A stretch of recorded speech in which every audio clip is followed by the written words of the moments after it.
In diesem Video erkläre ich euch die Veränderungen, die in EA Sports FC 24 im Bereich des Shieldings, also des Ballabschirms, gemacht werden. Bleib unbedingt bis zum Ende dran, denn dort erzähle ich dir noch meine Meinung, inwiefern Shielding eventuell gut nutzbar oder weniger nutzbar sein könnte und was die Fallstricke dabei sind. Im Groben und Ganzen gibt es eine neue Shielding-Art und das ist der Shield Pushback. Dort kannst du sozusagen deinen Spieler ein bisschen wegstoßen und dir dadurch Raum erschaffen. Und dann gibt es nochmal das normale Shielding, was wir schon alle aus FIFA 23 kennen. Und dort sind auch noch ein paar Anpassungen gemacht worden, um eventuell das Spiel besser balancen zu können. Falls ihr neu auf dem Kanal sein solltet, dann abonniert den Kanal, aktiviert die Glocke, erlaubt alle Benachrichtigungen, damit ihr kein Video mehr von mir verpasst und klickt auf den Like-Button, wenn es euch gefällt.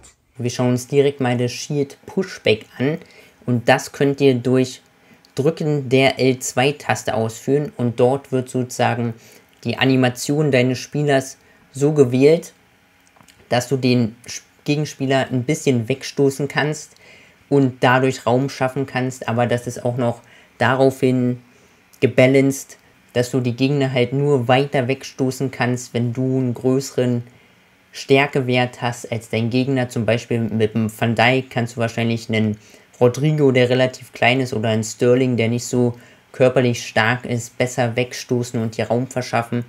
Wenn du sozusagen mit Van Dijk einen Haaland wegschubsen willst, dann kannst du es wahrscheinlich nicht so effektiv machen und andersherum.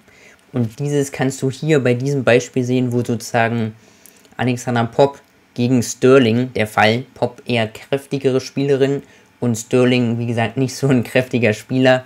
Und genau hier, warte, jetzt kommt er ran und jetzt schubst sie ihn nochmal weg. Das ist dieser Shield Pushback, der jetzt neu eingeführt wurde. Und dadurch könnt ihr euch kurz Raum verschaffen.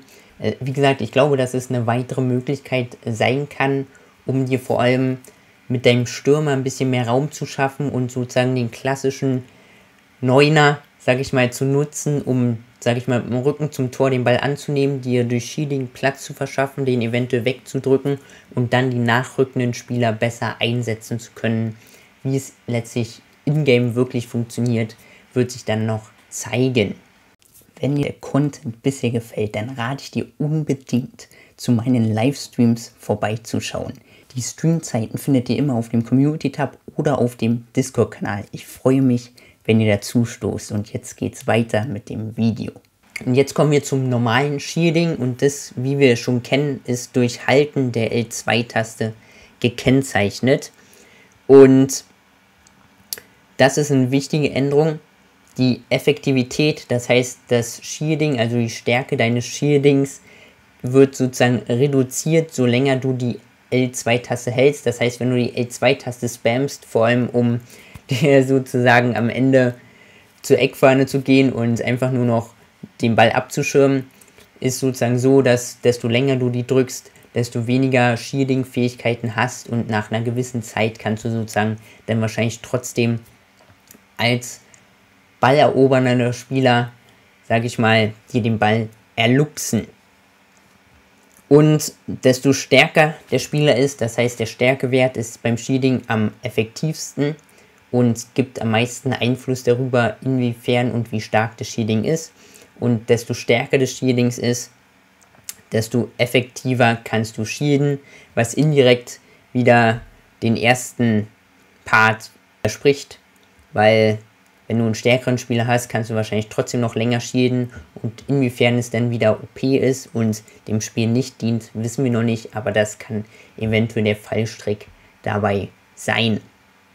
Wie ich schon sagte, für die Shielding-Mechanik ist an sich der Stärkewert, hat den größten Impact darauf, wie stark und wie lange du shielden kannst. Also könnten eventuell, vor allem in der Verteidigung natürlich, aber auch im defensiven Mittelfeld, Spieler mit einem stärkeren Stärkewert eventuell wieder deutlich besser sein, weil diese eventuell im Aufbauspiel, vor allem wenn der Gegner presst, durch Shielding die eventuell Raum und Möglichkeiten verschaffen. Wie gesagt, und können wir uns hier nochmal kurz anschauen. Es gibt auch nochmal einen Strong Shielder, das ist halt wirklich ein extrem starker, körperlicher Typ, der halt viel Masse hat und dort sieht die Animation, sagen wir mal, ein bisschen besser aus und du kannst ihn halt richtig crazy weghalten.